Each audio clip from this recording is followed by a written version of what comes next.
Marcos Jr. na ngampanya sa Davao del Norte na alam nating baluarte po ng mga Duterte. Sir, medyo may parinig lang ulit si Pangulo about sa sinabi ni ex-PRRD na yung biro po niya na pumatay na lang ng 15 senators para to give way sa PDP Laban candidates. Sinasabi Sir ni Marcos dun sa kanyang speech na parang lumalabas sa wala na siguro silang pag-iasa kaya magpatay na lang lagi mag-iisip na ng solusyon sa mga problema. Sir, any thoughts, any comments about that? Napatuloy yung Sabi ko lang yun, parang hindi nyo kilala si Pangulong Duterte. Hanggang ngayon, tagal na siya presidente, hindi siya presidente.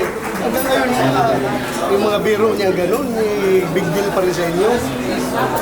Kaya hanggang yung biro siya, paano mo patayin yung 15 na senador kung hindi ka nagbibiro? At kung gusto nyo patayin, bakit i-anunsyo sa live TV? Diba kung talagang may intention siya patayin? Biro lang yun, klaro, biro. Yun. Huwag nyo paniwalaan yung biro. But sir, what are your thoughts na si Pangulo tuwing may mga speech siya, may mga ganun nga po, nauna nyo nang na-address sir. Ngayon sir, kahapon lang may ganun ulit na medyo pasakit. Anong Gusto na yung papatawa at nabubusit na yung Pilipino.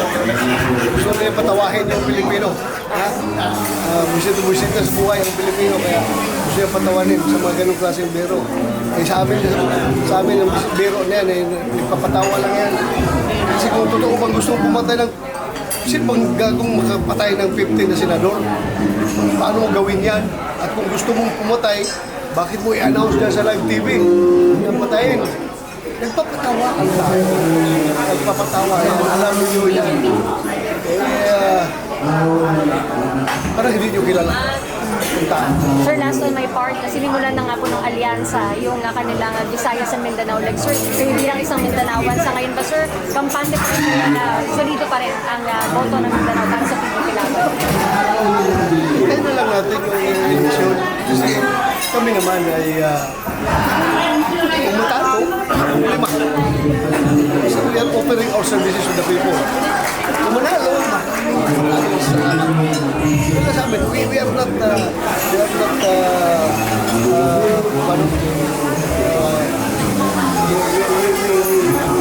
capitalizing on sabihin natin, malakas kami dyan, kaya namin yan. Nothing is sure until May 12. Hindi na lang natin. Hindi muna tayo mag-yayabang. Sir, thank you so much. Gawin mo maganda picture mo dyan. Sir, Ano na makapangit na picture mo, ha? thank you, sir. Salamat po. Thank you.